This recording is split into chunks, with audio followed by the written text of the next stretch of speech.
Hi hello എല്ലാവർക്കും നമസ്കാരം. അപ്പോൾ ഞാൻ പറഞ്ഞതുപോലെ ഒരു തീർത്ഥാടന യാത്രയായിട്ടാണ് ഞാൻ വന്നിരിക്കുന്നത്. ഇന്ന് നമ്മൾ ആദ്യം പോകാൻ പോകുന്നത് ബാംഗ്ലൂരിൽ നിന്ന് ഡൽഹിയിലേക്കാണ്. ഡൽഹിയിൽ നിന്നായിരിക്കും നമ്മുടെ മെയിൻ ഡെസ്റ്റിനേഷനിലേക്ക് നമ്മൾ പോവുക. അപ്പോൾ എങ്ങോട്ടാണ് പോകുന്നതെന്നുള്ളത് ഞാൻ ഡൽഹിയിൽ എത്തിയിട്ട് പറയാം. അപ്പോൾ അതുവരെ നിങ്ങൾ എവിടേക്കാണെന്ന് ഒന്ന് ഗസ് ചെയ്യാൻ പറ്റുമെന്നുണ്ടെങ്കിൽ ഗസ് ചെയ്യൂ. ഒരു മേജർ ടൂറിസ്റ്റ് അട്രാക്ഷൻ ഉള്ളൊരു സ്ഥലമാണ്. അതുപോലെ തന്നെ നമ്മൾ മൗണ്ടൻസിലേക്ക് പോകുന്ന സമയത്ത് ഏറ്റവും ഒരു ഇമ്പോർട്ടൻ്റ് ആയിട്ടുള്ളൊരു പിൽഗ്രിമേജ് സൈറ്റാണ് ഞങ്ങൾ പോകാൻ പോകുന്നത്. ഒരുപാട് മേജർ ക്ഷേത്രങ്ങളിലേക്കുള്ള ഒരു വാതിലായിട്ട് പ്രവർത്തിക്കുന്ന ഒരു സ്ഥലമാണിത്. അതുപോലെ തന്നെ the place in it self is very calm, quiet and very spiritual for that matter. അത്ര നല്ലൊരു സ്ഥലത്തിലേക്കാണ് ഞാൻ പോകുന്നത്. പിന്നെ കുറേ അധികം വിശേഷങ്ങളുണ്ട് പങ്കുവയ്ക്കാനായിട്ട്. ഒരുപാട് നല്ല ക്ഷേത്രങ്ങൾ നിങ്ങൾ ചിലപ്പോൾ കാണാൻ പറ്റിയെന്ന് വരില്ല വേറെ വീഡിയോസിൽ. സോ അങ്ങനെ കവർ ചെയ്യാത്തതും ഞാൻ എടുത്തിട്ടുണ്ട്, ബിക്കോസ് എനിക്കിതിനെപ്പറ്റി കുറച്ച് അറിയാവുന്നത് കൊണ്ട്. അതുപോലെ തന്നെ അവിടെ ആ സ്ഥലത്ത് പോയ ശേഷം നിങ്ങൾ എന്തെങ്കിലും ടൂർ പ്ലാൻ ചെയ്യുന്നു എന്നുണ്ടെങ്കിൽ അതും എങ്ങനെ വേണം എന്നുള്ളത് ഞാൻ നിങ്ങൾക്ക് പറഞ്ഞു തരാം. അതൊക്കെ നമ്മുടെ അപ്കമിങ് വീഡിയോസിൽ ഞാൻ ഇൻക്ലൂഡ് ചെയ്യുന്നതായിരിക്കും. ഇതൊരു 3 പാർട്ടുള്ളൊരു വീഡിയോ ആക്കാനാണ് എൻ്റെ ഇപ്പോഴത്തെ പ്ലാൻ. അല്ലാന്നുണ്ടെങ്കിൽ അല്ല കട്ട് ഇറ്റ് ഇൻടു 2. അങ്ങനെ കുറേ അധികം സമയത്തെ യാത്രയ്ക്ക് ശേഷം നമ്മൾ ബാംഗ്ലൂർ എയർപോർട്ടിലേക്കുള്ള ഫ്ലൈ ഓവർ കയറിയിരിക്കുകയാണ്. ഇതൊക്കെ ഒരു ന്യൂലി കൺസ്ട്രക്റ്റഡ് ഫ്ലൈ ഓവർ ആണ്. പണ്ട് ഇതൊന്നും ഉണ്ടായിരുന്നില്ല. There was only 1 flyover to the airport. അതുപോലെ തന്നെ ഒരു കാര്യം ഇനി എന്താണെന്ന് വെച്ചാൽ, ഇത് കൺസ്ട്രക്ഷനൊക്കെ നടക്കുന്ന സമയത്ത് coming to Bangalore airport was a nightmare. ഭയങ്കര ട്രാഫിക് ഉണ്ടായിരുന്നൊരു സമയമായിരുന്നു അത്, ഇത് കൺസ്ട്രക്ഷൻ നടന്നുകൊണ്ടിരുന്ന സമയത്ത്. രാത്രിയാണെങ്കിലും ട്രാഫിക്കിനൊന്നും ഒരു കുറവുണ്ടായിരുന്നില്ല കേട്ടോ, നല്ല ട്രാഫിക് ഉണ്ടായിരുന്നു. പിന്നെ ലേറ്റ് നൈറ്റ് ഫ്ലൈറ്റ് ആയതുകൊണ്ട് നമുക്ക് വലിയ ഒരു ബുദ്ധിമുട്ടൊന്നും ഉണ്ടായില്ല. അത്യാവശ്യം നല്ല ട്രാഫിക് ഉണ്ടായിരുന്നു. ആൻഡ് നമുക്ക് മാപ്പിൽ കാണിച്ച സെയിം റൺ ടൈം തന്നെ ആയിരുന്നു ഉണ്ടായിരുന്നത്. പിന്നെ നമ്മുടെ ഫ്ലൈറ്റ് എന്ന് പറയുന്നത് ടെർമിനൽ 1 എന്നാണ്. സോ ടെർമിനൽ 1ലേക്കാണ് നമ്മളിപ്പോൾ പോയിക്കൊണ്ടിരിക്കുന്നത്. അതുപോലെ തന്നെ നിങ്ങൾ എപ്പോഴെങ്കിലും ബാംഗ്ലൂർ എയർപോർട്ടിലേക്ക് വരികയാണ് and your flight is from terminal 2 but by mistake you have gone to terminal 1, പേടിക്കണ്ട. ബിക്കോസ് ടെർമിനൽ 1 നിന്ന് ടെർമിനൽ 2ലേക്കും ആൻഡ് വൈസി വേഴ്സ നമുക്ക് ഷട്ടിൽ സർവീസസ് ഉണ്ട്. ബസ്സിൻ്റെ ഫ്രീ ആയിട്ട് നിങ്ങളെ അവിടെ കൊണ്ടുവന്നാക്കുന്നതായിരിക്കും ഏതിലാന്ന് വെച്ചാൽ. സോ അങ്ങനൊരു സർവീസ് ഉണ്ട്. So that is good. അതുകൊണ്ട് ഈ മാറിപ്പോകുന്ന യാത്രക്കാർക്ക് ശരിക്കും അതൊരു ഉപകാരമാണ്. സോ അങ്ങനെ ഞങ്ങൾ എയർപോർട്ടിലെത്തി. ഇനി നമ്മൾ പെട്ടെന്ന് തന്നെ ചെക്കിനും സെക്യൂരിറ്റി ഒക്കെ കഴിഞ്ഞിട്ട് ഞങ്ങൾ ഫ്ലൈറ്റിൽ ഓൾറെഡി ബോർഡ് ചെയ്തു. ഫ്ലൈറ്റ് ഒത്തിരി നല്ല ലേറ്റ് ആയിരുന്നു, ബിക്കോസ് ഓൾറെഡി എനിക്കൊന്നൊരു 15-20 മിനിറ്റ്സ് ഫ്ലൈറ്റ് ലേറ്റ് ആയിരുന്നു. അത് കഴിഞ്ഞിട്ട് അപ്പോൾ ഞാൻ വെറുതെ അതിനകത്തിരുന്ന് ആ ബുക്കെല്ലാം നിന്ന് കാണിച്ചൊന്നേ ഉള്ളൂ കേട്ടോ, അല്ലാണ്ട് പ്രത്യേകിച്ചൊന്നും ഇല്ല. എന്തെങ്കിലുമൊക്കെ ഒന്ന് ചെയ്യണ്ടേ. കാര്യം ഈ 15 മിനിറ്റ്സ് ലേറ്റ് ആയിരുന്നെങ്കിലും ഈ ഫ്ലൈറ്റ് ടാക്സി ചെയ്യാൻ ഓൾമോസ്റ്റ് 20 മിനിറ്റ്സ് എടുത്തു.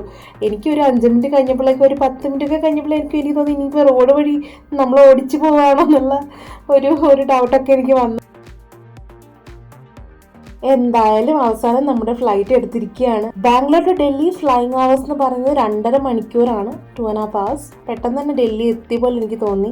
നല്ല സ്പീഡായിരുന്നു, ലേറ്റായി എടുത്തോണ്ടായിരിക്കും. എനിക്ക് തോന്നുന്നു നമ്മൾ പറഞ്ഞ ടൈമിന് ഒരു 10 മിനിറ്റ്സ് മുന്നേ എത്തി. ഇപ്പം ഞങ്ങൾ നമ്മുടെ ഷട്ടിലേക്ക് പോകാൻ പോവാണ്, ബസ്സിലേക്ക്.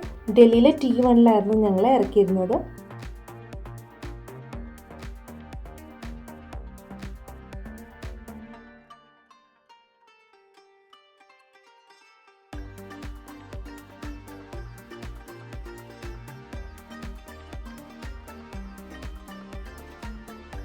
അപ്പം ഞങ്ങൾ ബാഗേജ് കളക്ട് ചെയ്യാനായിട്ട് പോവാണ്. ഇപ്പോൾ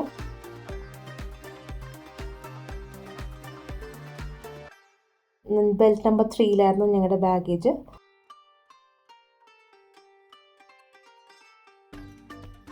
ഒരുപാട് ലേറ്റ് ആയിട്ടോ, ബാഗേജ് വരാൻ നല്ല ലേറ്റായി. ഇനി ഈ T1 ഒരാളും കൂടി നമ്മളോട് വരുന്നുണ്ട്. ആൾക്ക് T2 ലാൻഡിങ്. സോ ഞങ്ങൾ 3 ആളും കൂടി T1 പുറത്ത് തന്നെ നമുക്ക് ടാക്സിയൊക്കെ ബുക്ക് ചെയ്യാനുള്ള ഓപ്ഷൻ ഉണ്ട് കേട്ടോ. സോ അവിടെ നിങ്ങൾ ടാക്സി ബുക്ക് ചെയ്തിട്ട് നമ്മൾ ന്യൂ ഡൽഹി റെയിൽവേ സ്റ്റേഷനിലേക്കാണ് പോകുന്നത്. ഞങ്ങൾ അവിടെ ഇരുന്ന് ടൈം കൊടുത്തില്ല, ബിക്കോസ് കുറേ ടൈം ഉണ്ടായിരുന്നു. നമുക്ക് ഒരു 2 hours നമുക്ക് ഉണ്ടായിരുന്നു. പക്ഷേ ഈ T1 പിന്നെ നമ്മുടെ NDLS ന്യൂ ഡൽഹി റെയിൽവേ സ്റ്റേഷനിലേക്ക് നമുക്ക് ഓൾമോസ്റ്റ് 1 hour 1.5 hours ഡ്രൈവ് ഉണ്ട്. സോ അതനുസരിച്ച് വേണം നമ്മൾ പോകാനായിട്ട്. സോ നിങ്ങൾ ഒരു കാര്യം ആലോചിക്കുക, ഡൽഹിയിലെ എയർപോർട്ടിൽ നിന്ന് ഡൽഹിയിലെ എല്ലാ റെയിൽവേ സ്റ്റേഷൻസിലേക്കും അത്യാവശ്യം നല്ല ദൂരമുണ്ട്. സോ അത് കണക്കാക്കി വേണം നിങ്ങൾ ട്രെയിൻ ടൈമിംഗ് ഒക്കെ പിന്നെ ബുക്ക് ചെയ്യാനായിട്ട്. അപ്പോൾ നമ്മുടെ കാറിൽ വന്നത് ഒരു ഓൾഡ് അങ്കിളാണ്, ശരിക്കും നല്ല പ്രായമുള്ളൊരു മനുഷ്യൻ. അദ്ദേഹം ഈ പ്രായത്തിൽ നമുക്ക് അധ്വാനിച്ച് ജീവിക്കുന്നു എന്ന് പറയുന്നത് തന്നെ ഒരു വലിയ കാര്യമാണ്. ഇതൊക്കെയാണ് ഡൽഹിയുടെ രാത്രി കാഴ്ചകൾ. ഈ കാണുന്നത് കൊണോട്ട് പ്ലേസ് ആണ് കേട്ടോ, CP, ദ ഫേമസ് CP. ഇവിടെ ഒന്നും നല്ലൊരു സമയത്ത്, അതായത് ഒരു പകൽ സമയത്തൊന്നും ഒന്നും അടുക്കാൻ പറ്റാത്തൊരു ടൈമാണ്. സ്പെഷ്യലി ഈവനിങ്ങൊക്കെ ആണെങ്കിൽ പറയേ വേണ്ട, അത്ര ബിസി ആയിട്ടുള്ളൊരു സ്ഥലമാണ്.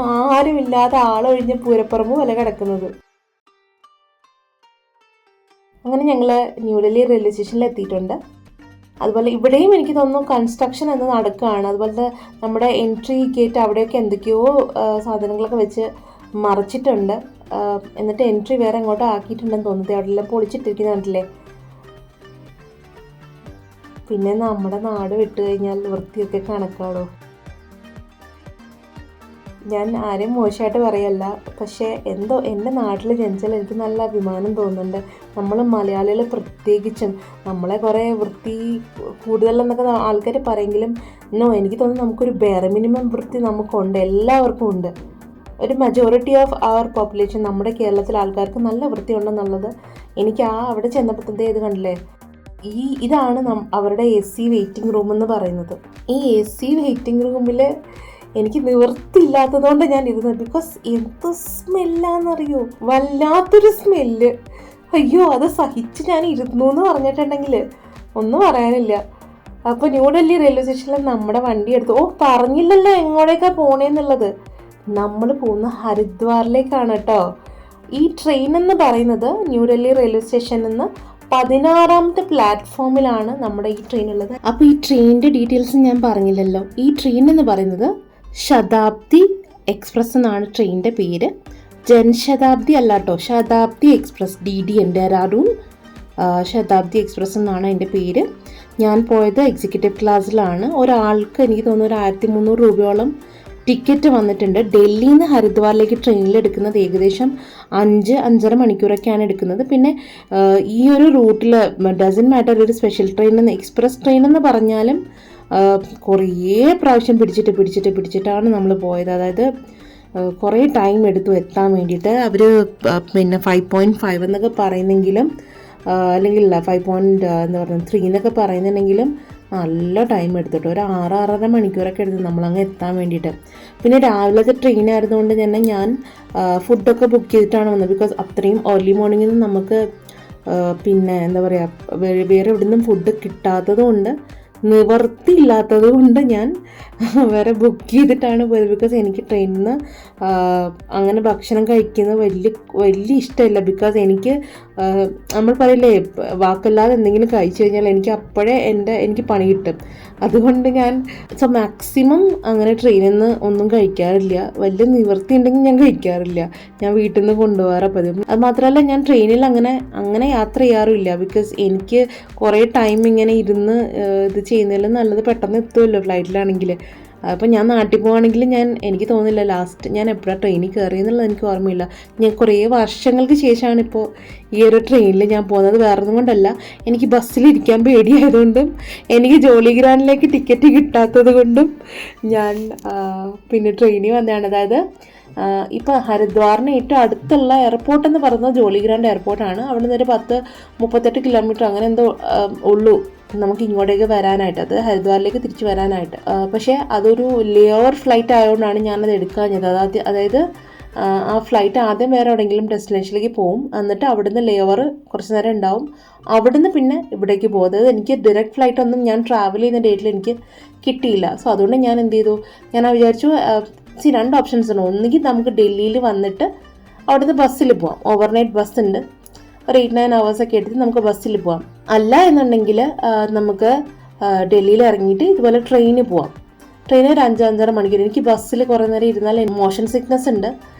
അപ്പോൾ അതുകൊണ്ട് തന്നെ ഞാൻ നല്ലതായിട്ട് വാട് വെക്കും. അതുകൊണ്ട് എന്തിനാ വെറുതെ എന്ന് വിചാരിച്ചിട്ട് ഒരു ട്രിപ്പുകളാക്കണ്ടെന്ന് വിചാരിച്ചിട്ട് ഞാൻ എന്ത് ചെയ്തു, ഞാനിങ്ങനെ ട്രെയിൻ തന്നെ ബുക്ക് ചെയ്തു. ബിക്കോസ് എനിക്ക് ബസ്സിനേക്കാളും കംഫർട്ടബിൾ ആണ് ട്രെയിൻ എന്ന് പറയുന്നത്. ഒന്ന്, നമുക്ക് ബാത്റൂമൊക്കെ ഉണ്ടാവും. രണ്ട്, എനിക്ക് motion sickness is A real thing. അത് കഷ്ടപ്പെടുന്നവർക്കറിയാം. അങ്ങനെ മോഷൻ സിക്നസ് കൊണ്ട് പണി കിട്ടുന്നവരുണ്ടെങ്കിൽ ഒന്ന് കമൻറ്റ് ചെയ്ത് കേട്ടോ.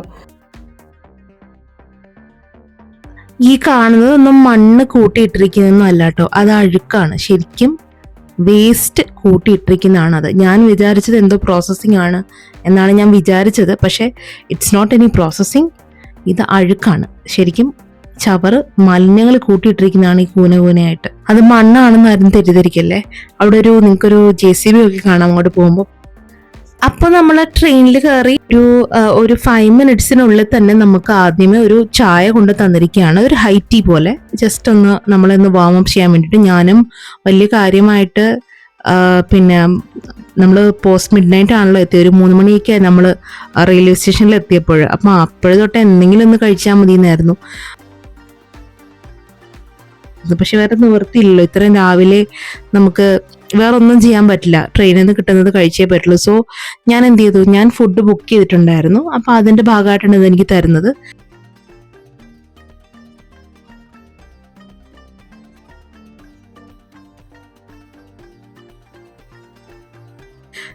ഇരിക്കുന്ന ആ കലക്കവെള്ളത്തെ ഈ നാട്ടുകാർ ചായ എന്നാണ് വിളിക്കുന്നത്. എൻ്റെ ദൈവമേ, വെള്ളം നിവർത്തി ഉണ്ടെങ്കിൽ ഇത് കുടിക്കരുത്. ഞാൻ ഒരു സിപ്പ് എടുത്തത് എനിക്ക് ഓർമ്മയുള്ളൂ. ഞാൻ അത് അങ്ങനെ ത്രോ അപ്പ് ചെയ്തില്ലാന്നേ ഉള്ളൂ, ഛർദ്ദിച്ചില്ലാന്നേ ഉള്ളൂ.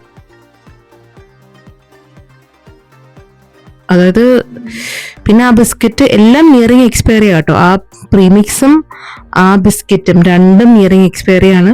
അതുപോലെ തന്നെ എല്ലാവർക്കും ഒന്നും കഴിക്കാൻ പറ്റുമെന്ന് എനിക്ക് തോന്നുന്നില്ല. പിന്നെ ഒരു കാര്യം എന്താണെന്ന് വെച്ചാൽ, എന്തെങ്കിലും നിവർത്തി ഉണ്ടെങ്കിൽ നിങ്ങൾ നോർത്തിലേക്കൊക്കെ വരുമ്പോൾ, സ്പെഷ്യലി ഈ നമ്മുടെ തീർത്ഥാടന സ്ഥലങ്ങളിലേക്കൊക്കെ വരുമ്പോൾ, like Haridwar or Rishikesh and all these places, നിങ്ങൾ മാക്സിമം വെജ് ഫുഡ് ബുക്ക് ചെയ്യാൻ നോക്കുക. വെജ് ഫുഡ് ഇവരുടേത് അത്യാവശ്യം നല്ല ക്വാളിറ്റിയുള്ള, കഴിക്കാൻ പാകത്തിനുള്ള വെജ് ഫുഡാണ് നോർമലി ഇവരുണ്ടാക്കുന്നത്.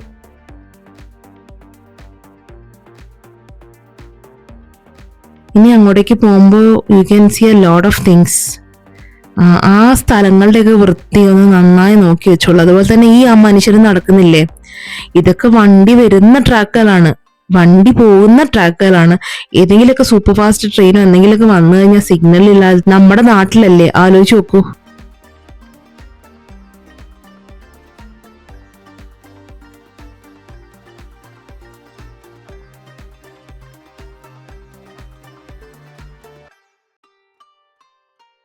ഇവരെങ്ങനെയൊന്നും ഓടിപ്പോവാൻ കൂടി സ്ഥലമില്ല.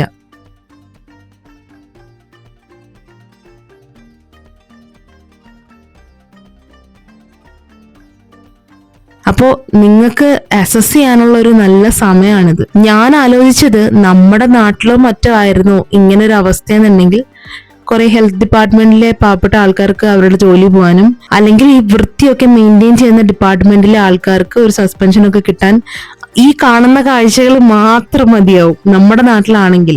ശരിക്കും നാട് വിട്ട് പുറത്തു പോകുമ്പോഴാണ് ശരിക്കും നാടിൻ്റെ ഒരു വില മനസ്സിലാവുന്നത്. നമ്മൾ എന്തോ സുഖമായിട്ട് സ്വസ്ഥമായിട്ടാണ് കമ്പയർഡ് ടു അതേഴ്സ് ജീവിക്കുന്നതെന്നുള്ളത് നാട് വിട്ട് പുറത്തു പോയാൽ മാത്രം നമുക്ക് മനസ്സിലാവുന്ന ഒരു കാര്യമാണ്. ഇപ്പൊ ഈ നാടിനുള്ളിൽ കിടന്നിട്ട് നമ്മുടെ നാടിനെ കുറ്റം പറയുന്ന ആൾക്കാരൊക്കെ ഇത് കേൾക്കുക. ഞാൻ പറയുന്നത് നാട്ടിലുള്ള എല്ലാ കാര്യങ്ങളും നല്ലതാണെന്നോ, എല്ലാവരും നല്ലതാണെന്നോ, എല്ലാവരുടെ ആശയങ്ങളും നമ്മൾ ഉൾക്കൊണ്ട് ജീവിക്കണം, അങ്ങനൊന്നുമല്ല പറയുന്നത്. ജസ്റ്റ് കമ്പയർ, എന്താ പറയാ, നമ്മുടെ നാട് വിത്ത് അതേഴ്സ്. അപ്പോഴും നിങ്ങൾക്ക് മനസ്സിലാവും, നിങ്ങൾ പുറത്തിറങ്ങിയാൽ നിങ്ങൾക്ക് മനസ്സിലാവും നിങ്ങൾ ജീവിക്കുന്നത് ആക്ച്വലി ഒരു സ്വർഗത്തിലാണ് എന്നുള്ളത്. പച്ചപ്പും ഹരിതാപയും ഒക്കെ കഴിഞ്ഞിട്ട് ഇപ്പൊ റിയാലിറ്റിയിലേക്ക് വന്നത് കണ്ടില്ലേ? ഇതൊക്കെ തന്നെയാണ് റിയാലിറ്റി.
അങ്ങനെ കുറച്ച് നേരം കഴിഞ്ഞപ്പോഴേക്കും നമ്മുടെ ഒരു ബ്രേക്ക്ഫാസ്റ്റിന് മുന്നോടിയായിട്ടുള്ള ഒരു കോൺഫ്ലേക്സ് കൊണ്ടുവന്നിട്ടുണ്ട്.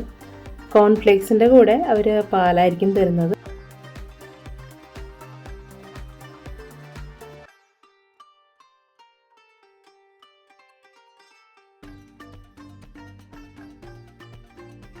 കോൺഫ്ലേക്സും ശോകം തന്നെയാണ്. ഒരു ഫുഡും കൊള്ളില്ലായിരുന്നു. ഞാൻ ആദ്യമേ തന്നെ പറഞ്ഞില്ലേ, ഒന്നും.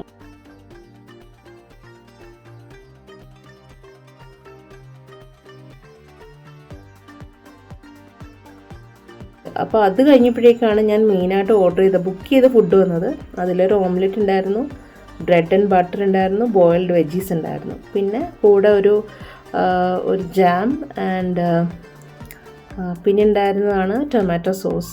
ഇത്ര ഉണ്ടായിരുന്നു ഞാൻ ബുക്ക് ചെയ്ത ഫുഡ്. ഇത് കഴിച്ചതിൻ്റെ അനുഭവത്തിലാണ് ഞാൻ പറയുന്നത്, ഒരിക്കലും ഇവിടെ ഈ നോർത്തിലേക്ക് നിങ്ങൾ വരുമ്പോൾ നോൺ വെജ് ഫുഡ് ഓർഡർ ചെയ്ത് ട്രെയിനിൽ. അങ്ങനെ ആകെപ്പാടെ ഫുഡൊന്നും ഇല്ലാണ്ട് ശോകമായിരിക്കുന്ന സമയത്താണ് ഇവൻ നമ്മളോട് ഫ്രണ്ട്സ് ആവാൻ വേണ്ടിയിട്ട് അങ്ങോട്ടേക്ക് വന്നത്. അപ്പോൾ അങ്ങനെ കുറച്ച് സമയം കഴിഞ്ഞപ്പോൾ നമ്മുടെ ഹരിദ്വാർ ജംഗ്ഷനിലേക്ക് നമ്മൾ എത്തിയിട്ടുണ്ട്. അപ്പോൾ ഞങ്ങൾ പെട്ടെന്ന് തന്നെ റൂമിലേക്ക് എത്തി, ചെക്ക് ഇൻ ചെയ്തു. ആൻഡ് ഞങ്ങൾ ബിർളാഘട്ട് എന്ന് പറഞ്ഞിട്ടുള്ള ഒരു ഘാട്ടിനടുത്താണ് താമസിച്ചത്. There is Gangaghat and Birlaghat. ഞാൻ വിശദമായിട്ട് നാളെ പറയാം. ഒരു ഈവനിങ് ആയപ്പോൾ ഞങ്ങൾ ഹരിദ്വാർ കറങ്ങാൻ ഒന്ന് ഇറങ്ങി. അപ്പോൾ എല്ലാവരും സുഖമായിട്ടിരിക്കും, നന്നായിട്ടിരിക്കും. Thank you so much.